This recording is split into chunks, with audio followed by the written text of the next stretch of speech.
সংঘর্ষের ঘটনায় ৮,০০০ শিক্ষার্থীর বিরুদ্ধে পুলিশের মামলা। পরিকল্পিতভাবে অস্থিরতার চেষ্টা চলছে বললেন উপদেষ্টা নাহিদ। শ্রমখাত সংস্কারে প্রতিশ্রুতিবদ্ধ সরকার, মার্কিন প্রতিনিধি দলের বৈঠকে প্রধান উপদেষ্টা। আইএলওর শর্ত মেনে ৩ মাসেই নতুন আইন।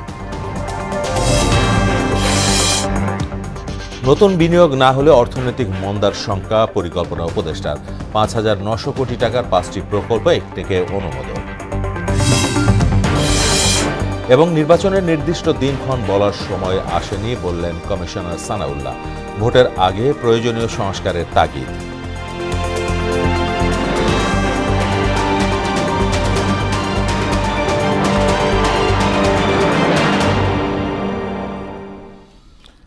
আসসালামু আলাইকুম, সবাইকে মোহনা সংবাদে স্বাগত। শুনছিলেন শিরোনাম, সঙ্গে আছি মাহমুদ হোসেন।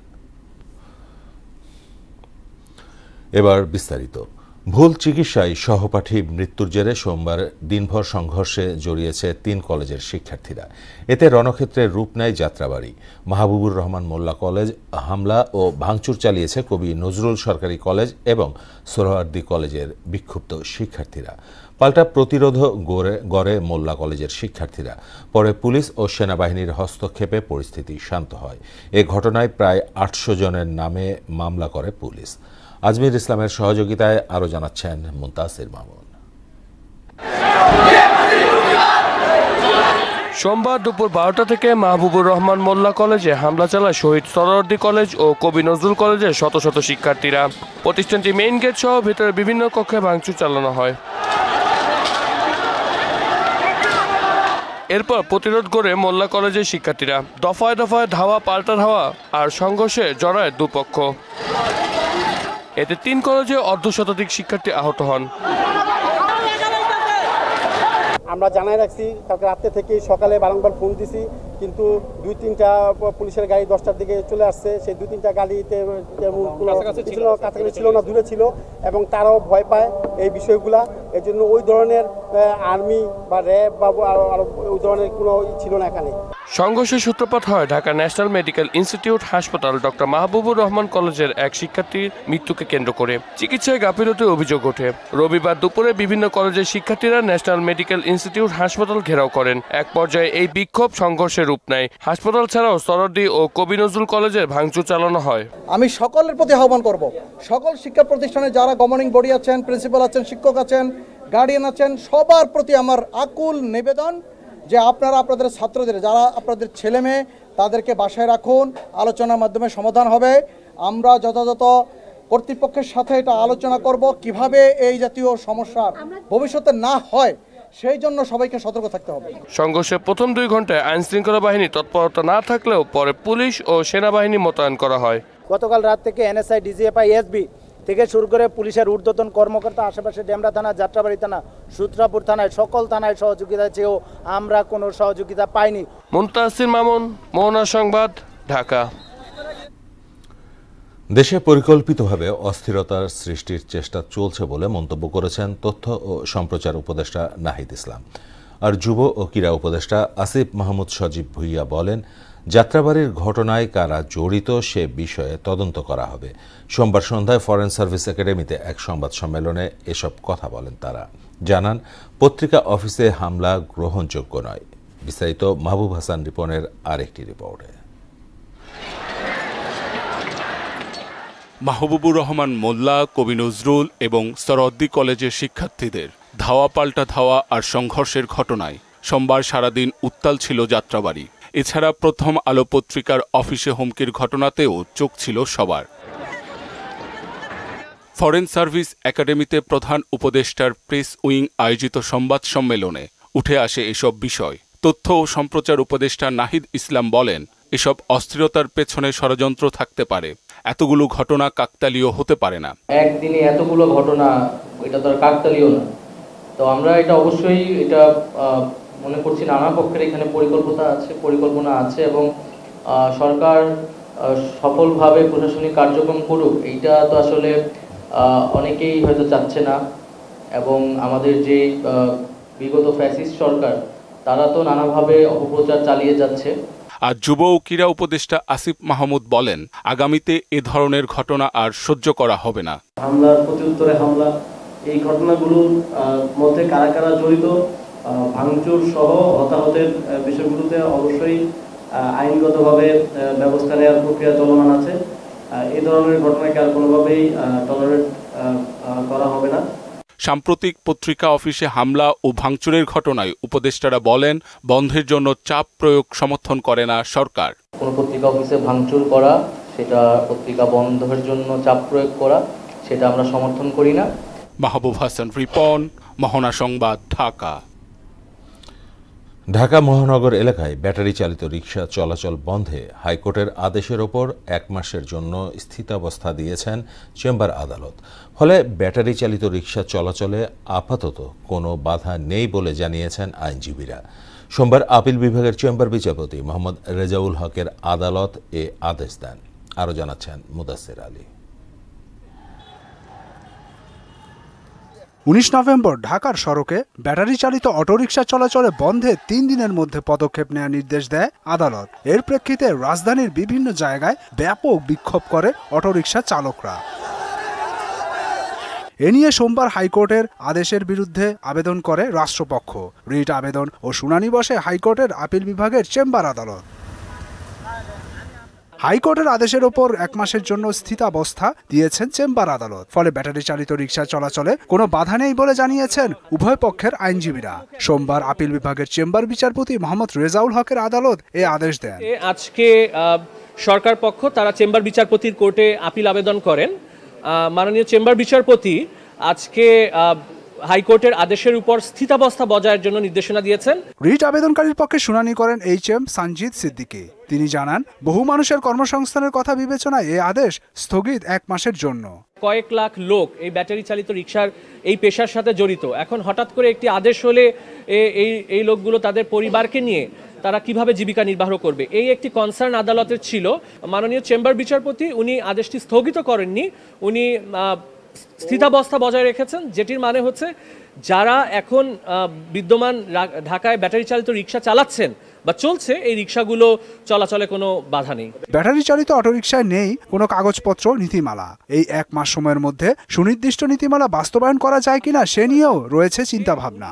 আগামী 1 মাসের মধ্যে এই ব্যাটারি চালিত রিকশার বিষয়ে একটি নীতিমালা বা একটা ফ্রেমওয়ার্ক, লিগ্যাল ফ্রেমওয়ার্ক করা যায় কিনা এটা সরকারের সাথে আলোচনা করে দেখবেন, এবং তারা যদি আইনের মধ্যে থেকে এই ব্যাটারি চালিত রিকশা চলে, আমাদের সেখানে কোনো আপত্তি থাকবে না। তবে সব দিক বিবেচনা করে চূড়ান্ত রায় বা সিদ্ধান্ত নেবে আদালত। এই সময়ের মধ্যেই একটি স্থায়ী সমাধান হবে বলে আশা সংশ্লিষ্টদের। চূড়ান্ত সিদ্ধান্তটি রুল নিষ্পত্তির পরেই হবে যে এই ব্যাটারি চালিত রিকশা ঢাকা মহাসড়কে চলবে কি চলবে না।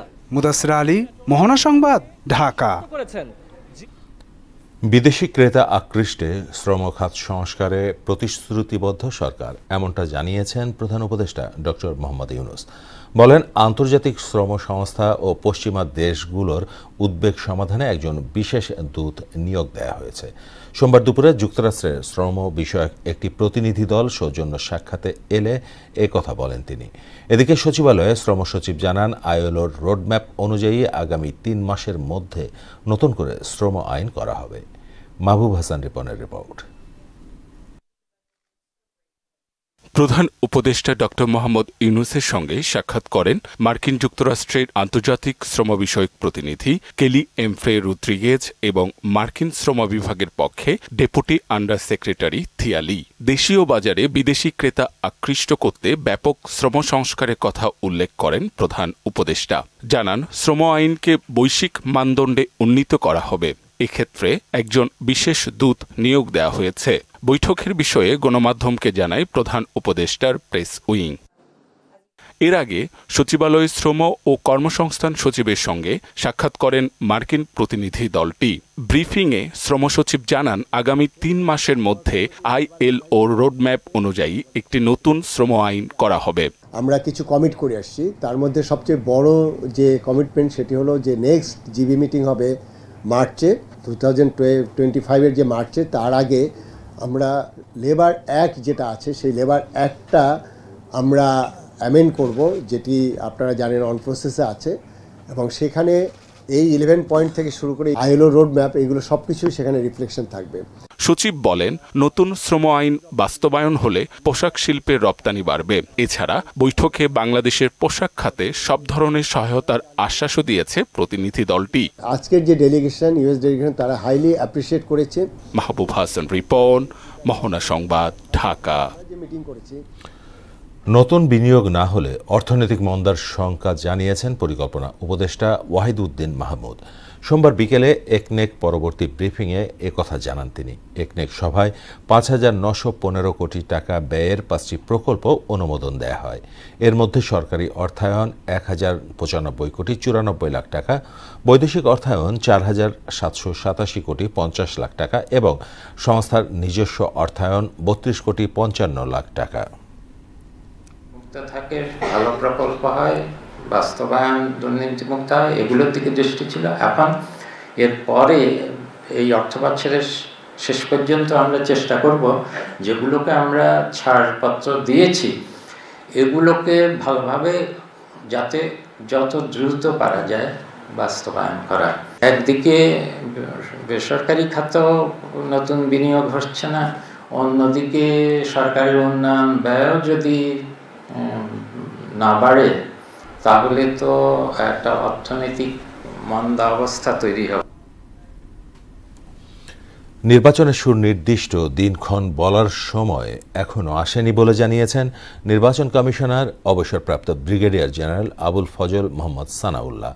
সোমবার দুপুরে ইসি ভবনে নির্বাচন কমিশনের কর্মকর্তাদের সঙ্গে নতুন কমিশনের মতবিনিময় শেষে গণমাধ্যম কর্মীদের সঙ্গে আলাপকালে একথা জানান তিনি। ভোটের আগে নির্বাচন প্রক্রিয়ার সব সংস্কার শেষ করা দরকার বলেও মত দেন তিনি। আমার মনে হয় সময় আসে নাই, আমরা খুব ইনিশিয়াল স্টেজ, এই বিস্তারিত বিষয় নিয়ে আমরা পরে আলোচনা করব। চলমান সংস্কার প্রক্রিয়া, আমাদের যা কিছু কাজ আছে হাতে সেগুলো মিলিয়ে দ্রুত ব্যাপারটা হয়তো রিলেটিভই থাকবে, তবে সবারই তো উদ্দেশ্য হচ্ছে নির্বাচনের দিকেই যাওয়া। সংস্কার কার্যক্রমে অন্তর্বর্তীকালীন সরকারের সঙ্গে বিএনপির কোনো মতপার্থক্য নেই বলে জানিয়েছেন বিএনপির ভারপ্রাপ্ত চেয়ারম্যান তারেক রহমান। তবে দ্রব্যমূল্য ঠিক করতে না পারলে কোনো উদ্যোগই কাজে আসবে না। সোমবার জাতীয় প্রেস ক্লাবে ডিউজের বার্ষিক সাধারণ সভায় ভার্চুয়ালি যুক্ত হয়ে এসব কথা বলেন তিনি। যৌক্তিক সময়ের মধ্যে নির্বাচন দিয়ে মানুষের ভোটাধিকার ফিরিয়ে দেওয়ার আহ্বানও জানান তিনি। আরও জানাচ্ছেন ওবায়দুল হক মারুফ। জাতীয় প্রেস ক্লাবে ঢাকা সাংবাদিক ইউনিয়ন ডিইউজের বার্ষিক সাধারণ সভায় উপস্থিত ছিলেন বিশিষ্ট সাংবাদিক সহ রাজনৈতিক নেতারা। বক্তারা বলেন, জুলাই বিপ্লবীদের অবদানেই গণমাধ্যমের স্বাধীনতা এসেছে। গণমাধ্যম নিয়ন্ত্রণে আওয়ামী সরকারের নানা অপচেষ্টা তুলে ধরেন তারা। হাসিনাকে স্বৈরাচার, স্বৈরাচার থেকে মহাস্বৈরাচার, মহাস্বৈরাচার থেকে ফ্যাসিস্ট বানানোর পিছনে সবচেয়ে বড় ভূমিকা এই দালাল সাংবাদিকরা রেখেছে। জাতীয় ঐক্যের ভিত্তিতে আমরা এমন একটি নির্বাচনী পন্থা অবলম্বন করতে পারি যে জাতীয় নির্বাচনের মধ্য দিয়ে আওয়ামী ফ্যাসিবাদকে রাজনৈতিকভাবে এখানে আমরা নিঃশেষ করে দিতে পারি। আমাদের কাঙ্ক্ষিত লক্ষ্যে পৌঁছা, সেটি হলো এই দেশে জনগণের সরকার প্রতিষ্ঠিত করা। রাষ্ট্রের চতুর্থ স্তম্ভ সাংবাদিক, এই চতুর্থ স্তম্ভটা কখনোই কোনো বেপরোয়া ডিক্টেটররা মেনে নিতে পারে না। অনুষ্ঠানে প্রধান অতিথি হয়ে লন্ডন থেকে ভার্চুয়ালি যুক্ত হন তারেক রহমান। সংস্কারের পাশাপাশি একটি যৌক্তিক সময়ের মধ্যে অবাধ ও সুষ্ঠু নির্বাচন দেয়া দরকার। কোনো সরকারই জনগণের ভোট ছাড়া ক্ষমতায় থাকতে পারবে না। একটি গণতান্ত্রিক, মানবিক, বৈষম্যহীন বাংলাদেশ প্রতিষ্ঠার মাধ্যমে শহীদদের রক্তের ঋণ পরিশোধ করা আমাদের দায়িত্ব। গণতান্ত্রিক রাজনৈতিক চর্চায় জনগণের অধিকার প্রতিষ্ঠার জন্যই নির্বাচন অবশ্যই একটি মুখ্য বিষয়। আওয়ামী লীগ আর গণতন্ত্র একে অপরের শত্রু। দেশের চলমান গণতন্ত্রকে বাধাগ্রস্ত করতে এই মুহূর্তে নানামুখী ষড়যন্ত্র শুরু হয়ে গিয়েছে উল্লেখ করে তারেক রহমান বলেন, বিতাড়িত অপশক্তি আর বাংলাদেশের রাজনীতিতে ফিরতে পারবে না। বিতাড়িত স্বৈরাচার এবং তাদের দোসর চক্র নানা কৌশলে আবারও মাথাচাড়া দিয়ে ওঠার অপচেষ্টা শুরু করেছে। ওবায়দুল হক মারুফ, মোহনা সংবাদ, ঢাকা। এবং জুলাই অভ্যুত্থানে স্বৈরাচারী সরকারের হামলায় প্রাণহানির পাশাপাশি অঙ্গ হারিয়েছে হাজারো ছাত্র জনতা। দেশের স্বার্থে জীবন বাজি রাখা এই অকুতভয় বীর সন্তানদের জন্য সরকার ঘোষিত সুযোগ সুবিধায় সন্তুষ্ট তারা। তবে দ্রুত এ ঘোষণার বাস্তবায়নও চান ভুক্তভোগীরা। ওবায়দুল হক মারুফের বিশেষ রিপোর্ট। বৈষম্য বিরোধী ছাত্র আন্দোলনে রাজপথে ছাত্রদের উপর নির্বিচার গুলিবর্ষণের পর শুরু হয় স্বৈরাচার পতনের এক দফা কর্মসূচি। আর ছাত্রদের আহ্বানে সে আন্দোলনে রাজপথে সরকারি বাহিনীর গুলিতে জীবন হারানোর পাশাপাশি অঙ্গ হারায় বিভিন্ন শ্রেণী পেশার মানুষ। রাজধানীর পঙ্গু হাসপাতালে কেমন আছে জুলাই গণঅভ্যুত্থানের আহত সেনারা? থাইল্যান্ড থেকে ডাক্তার আসছিল, থাইল্যান্ডের ডাক্তার আমাকে ওটি করাইছিল, এখন মোটামুটি ভালো। আমাদের ডাক্তার থেকে শুরু করে নার্স থেকে শুরু করে সবাই আমাদের দিছে, কেউ আমাদের সাথে কোনো সময় খারাপ ব্যবহার করে নাই। বর্তমানে আমরা অনেকটাই উন্নত মানের চিকিৎসা করে আমরা অনেকে বাড়ি ফেরার চেষ্টা করতেছি। স্বৈরাচার মুক্ত বাংলাদেশে জুলাই বিপ্লবে আহতরা প্রত্যাশা করেন বৈষম্য মুক্ত একটি দেশ, যেখানে প্রতিটি সেবা খাত হবে দুর্নীতিমুক্ত।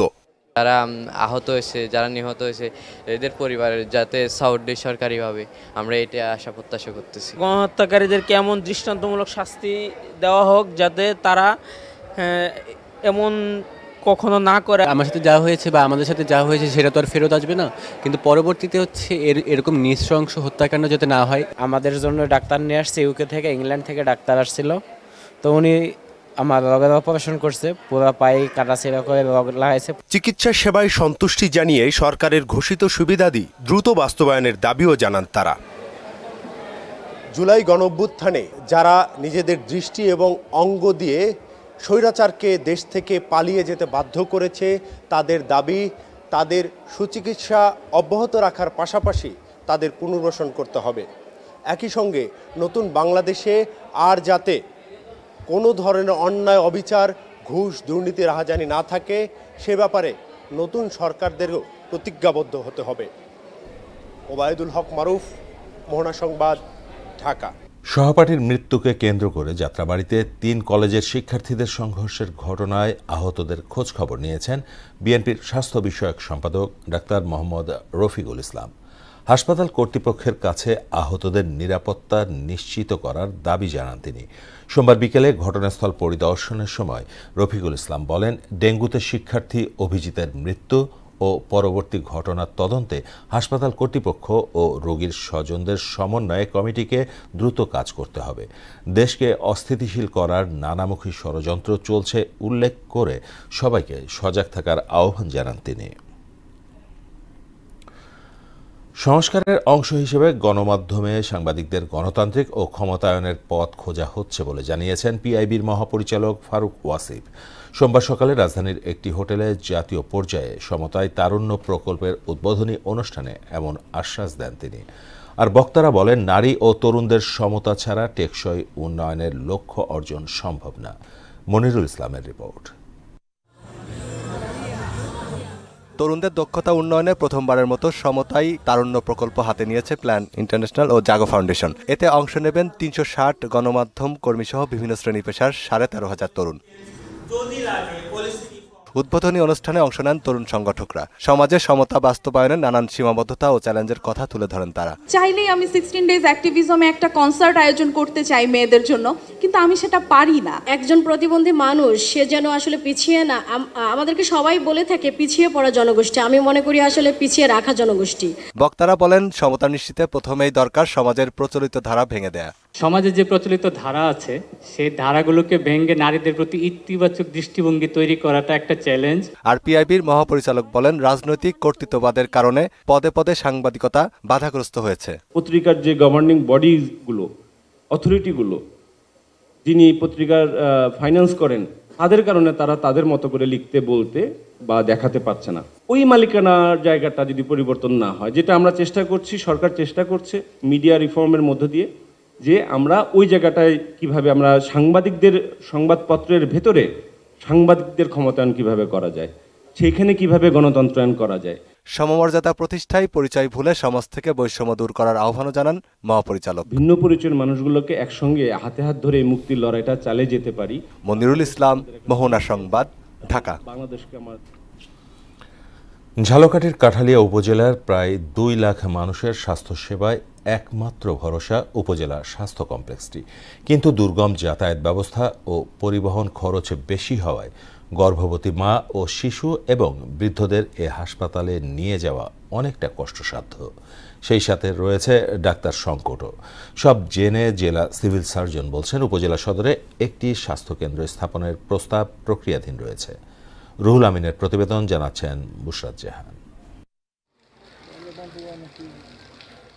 ঝালকাঠির কাঠালিয়া উপজেলার প্রায় 2 লাখ মানুষের চিকিৎসা সেবার একমাত্র ভরসাস্থল এই উপজেলার স্বাস্থ্য কমপ্লেক্সটি, যা উপজেলার সদর থেকে প্রায় 12 কিলোমিটার দূরে নিভৃত এলাকা আমুরায় অবস্থিত। তাই জরুরি অবস্থায় কোনো রোগীকে সেখানে নিয়ে যাওয়া যায় না।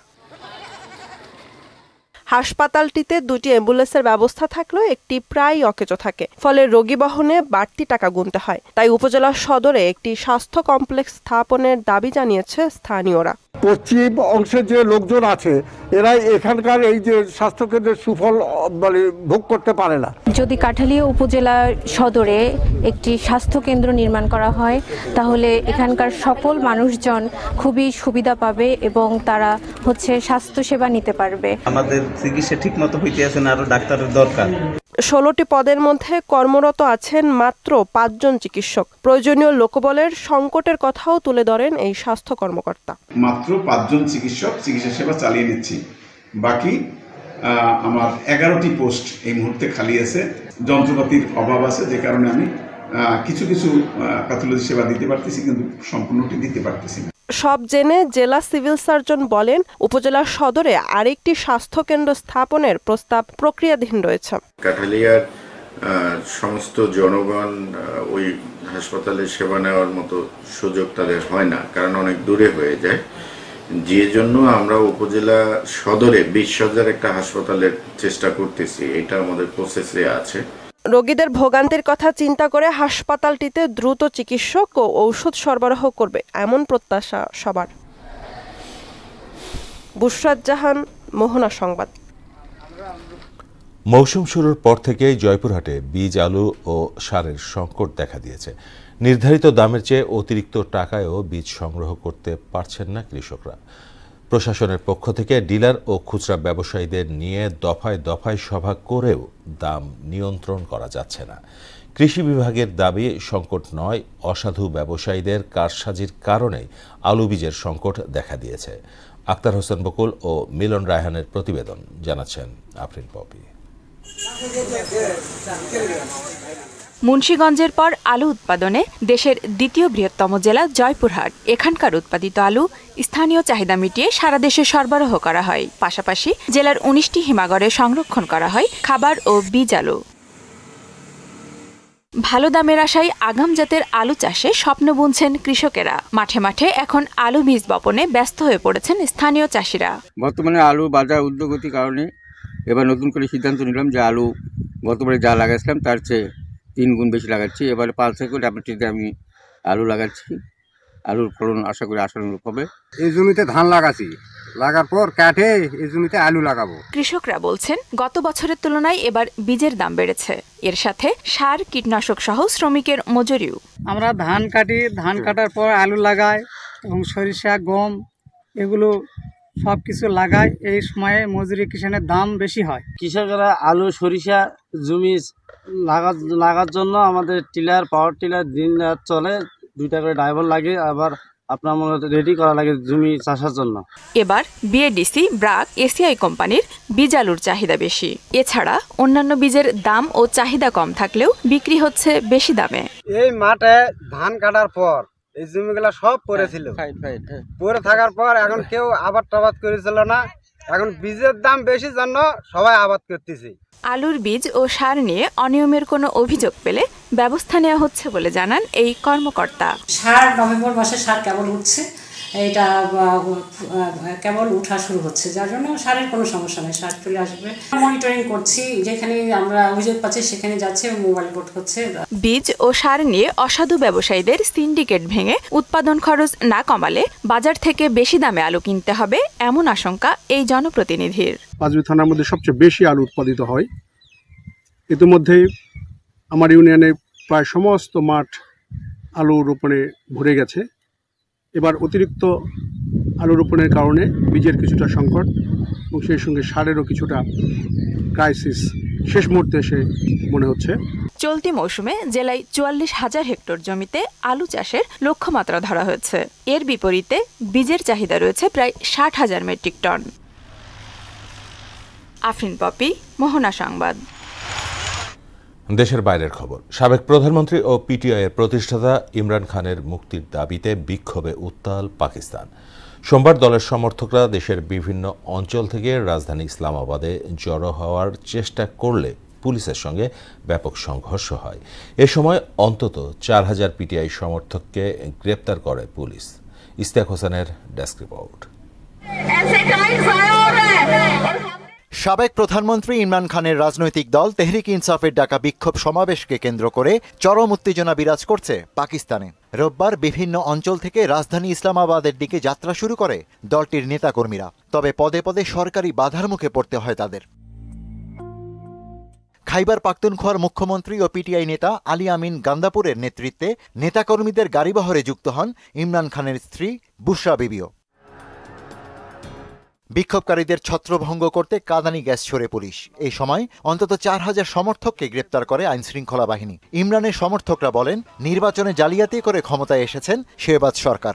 ইমরান সহ পিটিআই নেতাদের অবিলম্বে মুক্তি দাবিও জানান তারা। এদিকে আন্দোলনকে বেআইনি ঘোষণা করে আইনশৃঙ্খলা রক্ষায় প্রয়োজনীয় ব্যবস্থা নিতে কেন্দ্রীয় সরকারকে নির্দেশ দিয়েছেন ইসলামাবাদ হাইকোর্ট। এর আগে ইসলামাবাদে ২ মাসের জন্য ১৪৪ ধারা জারি করে প্রশাসন। নিষিদ্ধ করা হয় সব ধরনের সভা সমাবেশ, বন্ধ রাখা হয় শিক্ষা প্রতিষ্ঠান ও ইন্টারনেট সেবা। গেল ১ বছরেরও বেশি সময় ধরে কারাগারে রয়েছে পিটিআই প্রধান ইমরান খান। তার বিরুদ্ধে ১৫০টিরও বেশি ফৌজদারি মামলা রয়েছে। তবে পিটিআই বলছে মামলাগুলো রাজনৈতিক উদ্দেশ্য প্রণোদিত। ইশতিয়াক হোসেন, মোহনা সংবাদ। চলমান ইসরায়েলি হামলায় ফিলিস্তিনের গাজা ভূখণ্ডে গত ২৪ ঘণ্টায় আরও ৩৫ ফিলিস্তিনি নিহত হয়েছে। উপত্যকাটিতে ১ বছরের বেশি সময় ধরে চলা হামলায় নিহত হয়েছে ১,০০০-এর বেশি চিকিৎসক ও নার্স। অন্যদিকে ইসরায়েলি ভূখণ্ডে ৩ শতাধিক ক্ষেপণাস্ত্র হামলা চালিয়ে ইসরায়েলি সেনাদের পিছু হটতে বাধ্য করেছে সশস্ত্র গোষ্ঠী হিজবুল্লাহ। কাজী শাহরিনের ডেস্ক রিপোর্ট। বিশ্ব মতামতকে তোয়াক্কা না করে ফিলিস্তিনে প্রাণঘাতী হামলা অব্যাহত রেখেছে নেতানিয়াহু সেনারা। এ হামলায় গাজা ভূখণ্ড যেন পরিণত হয়েছে ধ্বংসস্তূপে। চলমান হামলায় গত ২৪ ঘণ্টায় নতুন করে মৃত্যু হয়েছে ৩৫ ফিলিস্তিনির, আহত হয়েছে আরও ৯৪ জন। গত অক্টোবর থেকে এ পর্যন্ত চলা হামলায় মৃতের সংখ্যা বেড়ে দাঁড়িয়েছে ৪৪,২২১ জনে এবং আহত হয়েছে ১,০৪,০০০-এরও বেশি মানুষ। এদিকে চলমানে বর্বরতায় গত ১ বছরে নিহত হয়েছে ১,০০০-এর বেশি চিকিৎসক ও নার্স। ফিলিস্তিনি সংবাদ সংস্থা জানিয়েছে, হতাহতের পাশাপাশি ৩১০ জনের বেশি চিকিৎসা কর্মীকে মৃত্যুদণ্ড দেয়া হয়েছে। অন্যদিকে ইসরায়েলি ভূখণ্ডে ৩৪০টি ক্ষেপণাস্ত্র নিক্ষেপ করেছে হিজবুল্লাহ গোষ্ঠী। প্রথমবারের মতো তারা দক্ষিণ ইসরায়েলের আজদোদ নৌঘাঁটিতে এ হামলা চালায়। শুধু তাই নয়, লেবাননের একটি গুরুত্বপূর্ণ পাহাড় থেকে ইসরায়েলি সেনাদের পিছু হটতেও বাধ্য করেছে এ সশস্ত্র গোষ্ঠী। কাজী শাহরিন, মোহনা সংবাদ। এবার খেলার খবর। ৮ বছর পর ঢাকা ক্যাপিটালসকে শিরোপার স্বাদ পাইয়ে দিতে চান দলটির সিইও আতিক ফাহাদ। লক্ষ্য পূরণে সর্বোচ্চ চেষ্টা চলছে বলেও মোহনা টেলিভিশনকে দেয়া একান্ত সাক্ষাৎকারে জানান তিনি। খোলামেলা অনেক কথা বললেও দলের নেতৃত্বে কে থাকবেন তা খোলাসা করেননি আতিক ফাহাদ। বিপিএলে ঢাকা ক্যাপিটালসের প্রত্যাশার গল্প জানাচ্ছেন কাজী বাপ্পু। বিপিএলে ঢাকাকে অভাগাই বলা যেতে পারে। শেষ কয়েক মৌসুমে মালিকানা বদলালেও ২০১৬ সালের পর কোনো শিরোপা জিততে পারেনি ঢাকা। এবার মালিকানা এসেছে পরিবর্তন। চিত্রনায়ক শাকিব খানের মালিকানাধীন হারলেন গ্রুপ কিনে নিয়েছে রাজধানীর দলটিকে। এরপরেই সিও শোনালেন আশার কথা। আমরা তো চ্যাম্পিয়ন হওয়ার ইন্টেনশন নিয়ে আসছি, আর হোপফুলি আমরা চ্যাম্পিয়ন হব। নতুন দেশে নতুন ভাবে আমরা যাতে রিপ্রেজেন্ট করতে পারি, সেটা শুধুমাত্র ক্রিকেট ইন্ডাস্ট্রিতে না, বাকি যেসব ইন্ডাস্ট্রিগুলো আছে সেগুলোতেও আমরা যাতে কন্ট্রিবিউট করতে পারি। আমাদের সোশ্যাল নেটওয়ার্কে আমাদের বর্তমানে সবচেয়ে এঙ্গেজমেন্ট বেশি, তো আমরা ডিসিশন নিয়েছি বিভিন্ন স্কিল সেটের কিছু টপ মানুষজনকে আমাদের সোশ্যাল নেটওয়ার্কের থ্রুতে প্রমোট করব। ইডেন গার্ডেন থেকে ওয়াংখেড়ে গেল 16 বছর ভারতের মাঠগুলোই যেন আইপিএল এর সময়টায় শাহরুখ খানের বাড়িঘর। ইডেন গার্ডেন হয়ে চিপক, অরুণ জেটলির বারান্দায় যেন শাহরুখের অঘোষিত মান্নাত। কিং খানের মতো ঢাকার মাঠে দেখা যাবে বাংলাদেশের নাম্বার 1 শাকিব খানকে। উনার কথা তো আপনারা শুনেছেনই, উনি খুবই এক্সাইটেড, আর হচ্ছে উনার ইচ্ছা আছে প্রায় প্রত্যেক ম্যাচই গিয়ে দেখার। হয়তো সময় হবে না, but most of the time he will be there in the stadium. দেশি লিটন মুস্তাফিজের সঙ্গে ঢাকার দলে আছেন থিসারা পেরেরা, জনসন চার্লসরাও। কে হবেন দলটির অধিনায়ক খোলাখুলি স্পষ্ট না করলেও দু একজনের নাম এড়িয়ে যেতে পারেননি সিইও। কোচিং প্যানেলে যারা আছে, নিয়াজ খান আছে, সাইদ আজমল আছে, সুজন ভাই আছে, উনাদের সামনে তো প্রত্যেকটা প্লেয়ার আছেই। তো উনারা যেটা ডিসিশন নেয় আমরা সেদিকেই অগ্রসর হব। হতে পারে লিটন দাস, হতে পারে থিসারা পেরেরাও হতে পারে।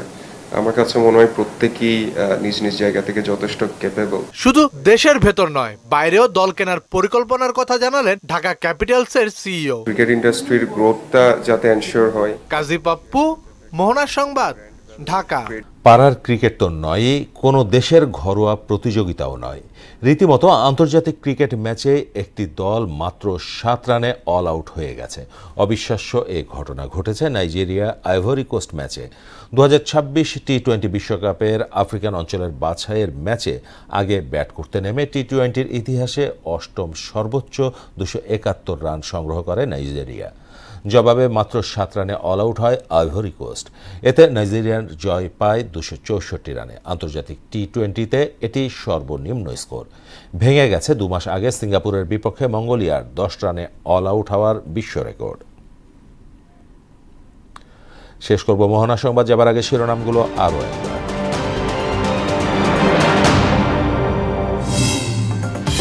সংঘর্ষের ঘটনায় 8000 শিক্ষার্থীর বিরুদ্ধে পুলিশের মামলা। পরিকল্পিতভাবে অস্থিরতার চেষ্টা চলছে বললেন উপদেষ্টা নাহিদ। শ্রমখাত সংস্কারে প্রতিশ্রুতিবদ্ধ সরকার, মার্কিন প্রতিনিধি দলের বৈঠকে প্রধান উপদেষ্টা। আইএলওর শর্ত মেনে 3 মাসেই নতুন আইন।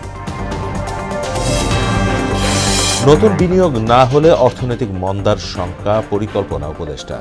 5,900 কোটি টাকার 5টি প্রকল্প একনেকে অনুমোদন।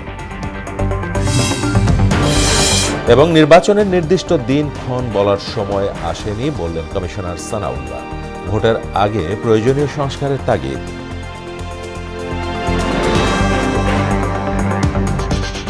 এই ছিল মোহনা সংবাদে। পরবর্তী সংবাদ দেখার আমন্ত্রণ রইল। মোহনার সবশেষ খবর জানতে ভিজিট করুন www.mohana.tv। সংবাদ দেখতে পারেন ফেসবুক ও ইউটিউবে। এতক্ষণ সঙ্গে থাকার জন্য সবাইকে ধন্যবাদ।